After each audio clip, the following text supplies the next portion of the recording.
Assalamualaikum sahabat. Di video kali ini aku ingin membagikan sebuah kisah teladan tentang karomah yang dimiliki oleh Uwais Al-Qarni. Siapa sih Uwais Al-Qarni? Uwais Al-Qarni adalah pemuda miskin asal Yaman yang membuat Rasulullah Shallallahu Alaihi Wasallam terkesan kepadanya disebabkan ketaatan dan kesolehannya, terutama sikapnya yang sangat berbakti kepada ibunya. Uwais Al-Qarni mempunyai nama lengkap Abu Amru Uwais bin Amir bin Jaza Al-Qarni Al-Muradi Al-Yamani. Dia adalah penduduk dari Qoran di Yaman. Dia lahir pada tahun 594 Masehi dari Bani Murad dan meninggal di tahun 657 Masehi. Dia dimakamkan di Roqah, Suriah. Dia juga pernah ikut dalam perang Siffin. Sosok Uwais Al-Qarni amat dikagumi di kalangan para sahabat Nabi. Sampai-sampai Rasulullah Shallallahu Alaihi Wasallam menyuruh para sahabat untuk meminta doa kepadanya. Rasulullah Shallallahu Alaihi Wasallam menyebut Uwais Al-Qarni sebagai penghuni langit yang doanya tak pernah tertolak.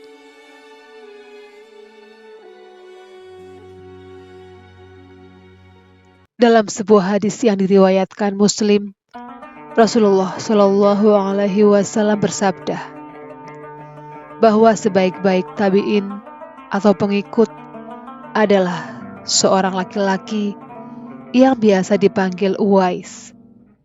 Nama lengkapnya adalah Uwais Al-Qarni.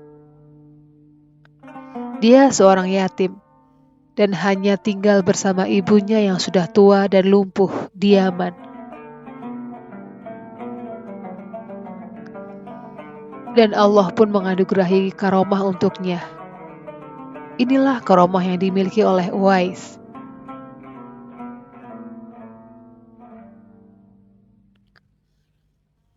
Suatu ketika ada sebuah kapal yang penuh muatan harta benda dan berisi 200 orang penumpang, termasuk para pedagang yang datang dari sebuah pelabuhan di Mesir.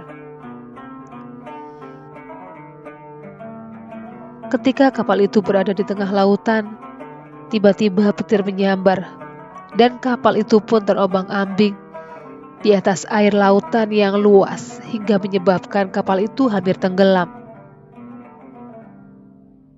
Berbagai usaha dilakukan untuk menghindari pukulan gelombang air yang diterpa angin besar. Tapi semua usaha itu sia-sia, dan kapal itu pun terus terombang-ambing dan akan tenggelam. Semua orang yang berada di atas kapal itu sangat cemas dan takut kalau mereka akan tenggelam. Tetapi di antara para penumpang yang cemas itu, ada salah seorang pria yang tidak merasa cemas sedikit pun. Dia terlihat tenang sambil berzikir kepada Allah. Kemudian pria itu turun dari kapal yang sedang terombang-ambing dan dia berjalan di atas air. Kemudian dia pun mengerjakan sholat di atas air.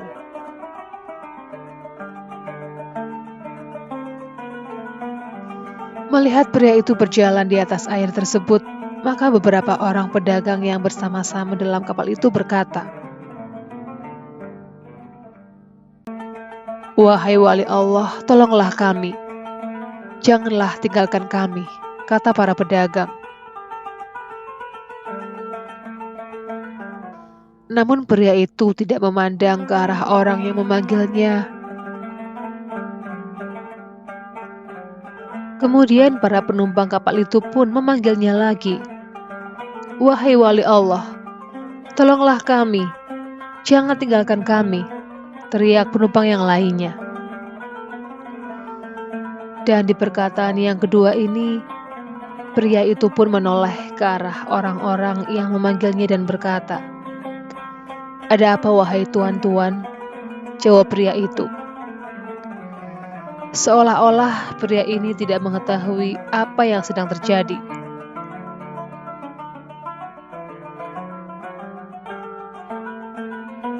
Beberapa pedagang berkata, "Wahai wali Allah, tidakkah engkau menganggap masalah besar tentang kapal yang hampir tenggelam ini?"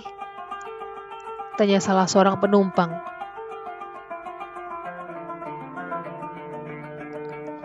"Dekatkan dirimu kepada Allah," jawab pria tersebut. "Wahai wali Allah, apa yang harus kami lakukan?" Tanya penumpang itu di dalam kapal. "Tinggalkan semua harta kalian. Niscaya jiwa kalian akan selamat," jawab pria tersebut. "Wahai wali Allah, kami siap meninggalkan semua harta kami, asalkan jiwa kami semuanya selamat," jawab mereka.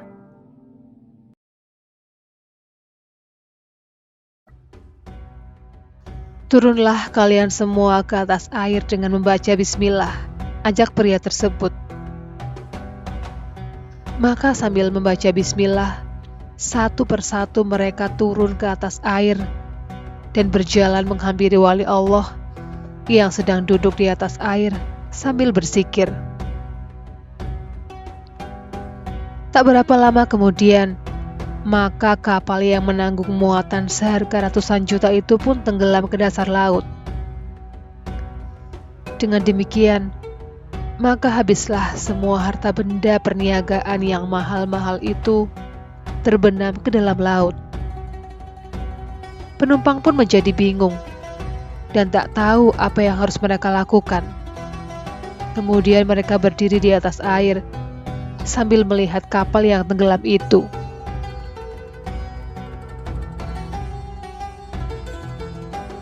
Tiba-tiba salah seorang dari para pedagang itu berkata, "Wahai wali Allah, sesungguhnya di dalam kapal yang tenggelam itu terdapat harta yang dikirim oleh seorang jutawan Mesir untuk fakir miskin di Madinah," kata salah seorang penumpang. Kemudian Uwais pun bertanya, "Sekiranya Allah mengembalikan semua harta kalian, apakah kalian betul-betul akan membagikannya kepada orang-orang miskin di Madinah?"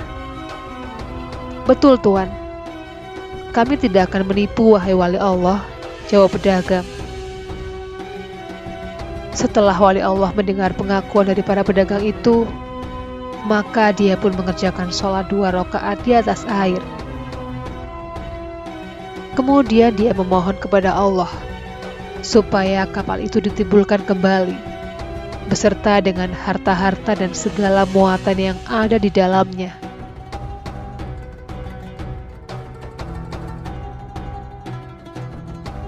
Tak berapa lama kemudian, kapal itu pun terangkat sedikit demi sedikit, sehingga terapung kembali di atas air.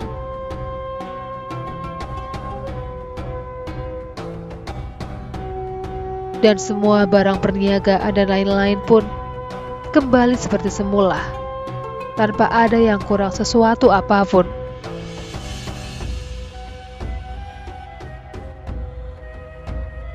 Setelah itu, maka semua penumpang kembali naik ke atas kapal dan meneruskan perjalanan ke tempat yang dituju. Dan setelah tiba di kota Madinah, maka pedagang yang telah berjanji dengan wali Allah itu terus menunaikan janjinya. Dia membagi-bagikan harta kepada fakir miskin di Madinah, sehingga tidak seorang pun yang tertinggal.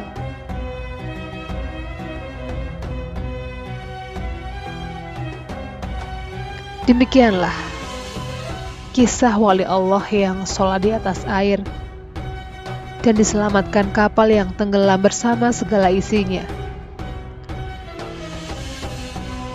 Semoga saja kita bisa mengambil hikmah dari semua peristiwa ini. Sekian dulu video kali ini. Jumpa lagi di video berikutnya. Assalamualaikum warahmatullahi wabarakatuh.